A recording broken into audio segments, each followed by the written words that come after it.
Hello, my name's Claire and I'm from Prosper Project Australia, and together with Rainbow Families we're excited to be able to speak with you today. We'll be using the Stay Safe for Children activity guide, which you can download for free from prosperprojectaustralia.org. Before we get started, I want you to make sure that you know that if you hear or see anything while you're watching this that makes you feel yucky or uncomfortable, it's okay to stop, take a break and talk to a trusted grown-up about what you're feeling. You can also call the Kids Helpline on 1800 55 1800. Now, let's get started. We're going to talk about safe and unsafe feelings. Do you know what it means to feel safe? Feeling safe means you're not scared and everything's okay. You are the only person who can tell you what makes you feel safe, because everyone's different. Sometimes it can be hard to decide what is safe though. So we can think about what we can see, what we can hear, what we can taste, smell and touch, and that can help us decide what makes us feel safe. If you've downloaded the Stay Safe for Children activity guide from prosperprojectaustralia.org, you can look at page 2 and follow along with the activity. Or you can just listen and think things through. We're going to think about what safe is like. How do you think safe sounds? Whenever I hear a nice song on the radio, I feel safe. When I hear the sound of the ocean, I feel safe. What about smell? When I smell my favourite perfume, I feel safe. Or when I smell chocolate chip cookies baking in the oven, I feel safe. Can you think of a smell that makes you feel safe? Let's have another try at what feels safe, and remember, everyone feels safe in a different way, and that's okay. When I'm at the park, I feel safe. When I'm at the beach, I feel safe. These are places that I feel comfortable and happy. What's a place that makes you feel safe? If you're following along, you can write down what makes you feel safe in your Stay Safe guide for children. Great work.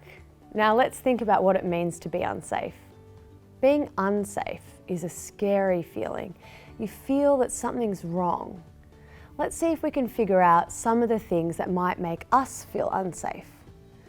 You can also write down your ideas in your Stay Safe for Children activity guide, or just follow along in your mind. When I see the colour red, it makes me think of a fire, and that makes me feel unsafe. Can you think of a colour that might make you feel unsafe? What sound might make you feel unsafe? Maybe you thought of a siren, a loud bang, or a dog barking. If there are tastes, touches, or places that might make you feel unsafe, you can write them down in your activity guide too. Very good. Now, we're going to read a story about a kid called Ray. Ray just loved surprises and loved to surprise people. Every morning, Ray would sneak downstairs and hide behind the door, ready to jump out at Grandma. And every morning, Grandma would let out a little scream and cover her face with her hands when Ray jumped out from behind the door. Grandma did not like surprises. Every day at school, Ray would hide in the teacher's cupboard to surprise the other kids. And every day, Ray's friends would jump in shock. Their tummies would do backflips, and they would get butterflies when Ray popped out to surprise them. Ray's friends also did not like surprises. One day, as Ray was leaving school, a big bird swooped down right in front of Ray's face and landed next to Ray with a loud squawk. Ray jumped in shock and let out a little scream. What a surprise! Ray's tummy did a backflip. Ray's heart started to race. This reminded Ray of when Grandma screamed and covered her face, and when the kids at school would jump in shock. Ray felt yucky and ran over to Miss Stanley, who was Ray's favourite teacher. "That big bird scared me and I feel shaky," said Ray. Miss Stanley took Ray to find Grandma, who had just arrived to pick Ray up from school. "Grandma, a big bird surprised me and I got a fright." Ray told Grandma. Grandma gave Ray a big hug. At home, Grandma helped Ray think of another person that Ray could speak to if there was ever a problem. Ray decided that Mr. Kemp, the neighbour, was just the person. Grandma and Ray also talked about how some surprises make people feel yucky, even a bit frightened, and Ray thought it would be a good idea to take a break from surprises, just for a little while.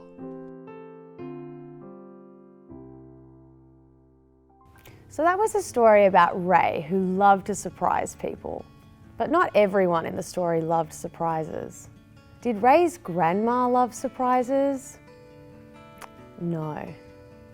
How do we know that she didn't like Ray's surprises? Can anyone remember what would happen to her face whenever Ray would jump out and surprise her?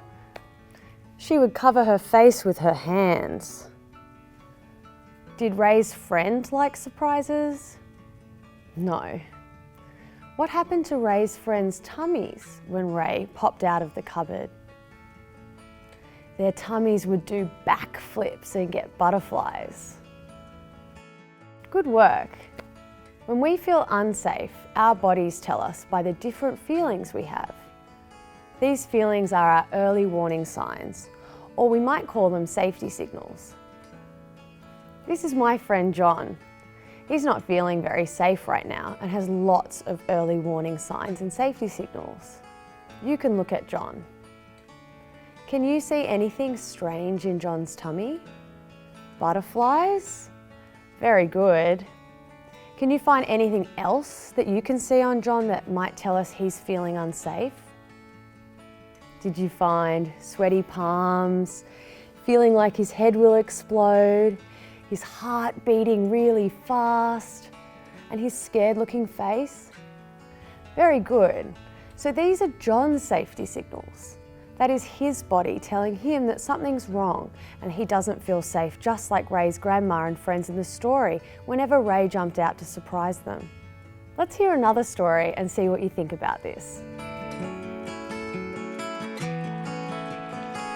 Frankie was in the playground when a group of kids that were supposed to be Frankie's friends started saying mean things about Frankie's parents.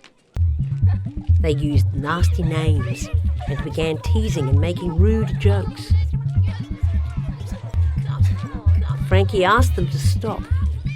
A couple of the kids went back to playing handball, but a few of them kept teasing. Frankie didn't want to hear it anymore. It wasn't nice. Frankie had tummy butterflies and felt like crying. Frankie needed to get away and ran to the library to be alone. Mr. Swanson, the school principal, saw that Frankie looked upset and asked what was wrong. Frankie knew how important it was to speak up and ask for help. Frankie decided to talk to Mr. Swanson about what had happened.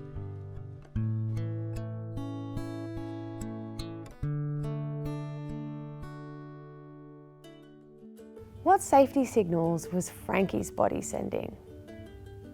Frankie had tummy butterflies and felt like crying. What does your body do when you feel that something isn't right, or maybe you feel a bit scared? Let's look at our picture of John again. I want you to imagine that this is a picture of you and put your finger on the picture wherever your body gets a safety signal if you feel a bit unsafe. So if you get shaky knees, you can put your finger on John's knees. If your heart beats really fast, you can put your finger on John's heart. Very good work. Now, I want you to think back to the two stories that you just heard. One was about Ray, who liked to surprise people, and the other was about Frankie in the school playground. Ray and Frankie did something really important when they needed help. Can you remember what that was? They both asked for help. Who did Ray ask? Ray asked lots of people. Ray's gran, Ray's neighbour, and Ray's teacher. Who did Frankie speak to? It was the principal, Mr. Swanson. The most important thing that you can do if you feel you have a problem or you feel unsafe is to ask a grown-up that you know and trust to help you. Who are some grown-ups that kids can ask for help if they need help? It could be parents, teacher, principal, sports coach, or lots of other people. Now we're going to do another activity. Draw an outline of your hand on a piece of paper, or ask a grown-up to download the Helping Hand activity from the Prosper website. I want you to think of all of the grown-ups in your life that could help you. It can be any grown-up that you know and that you can ask for help. So it could be a teacher, or a neighbour, or your parent. These should be grown-ups that you know and that you can talk to. You should try to pick 2 grown-ups that are outside of your family. You can spend as much time as you need thinking of who you can choose, writing their names down or drawing a picture of them.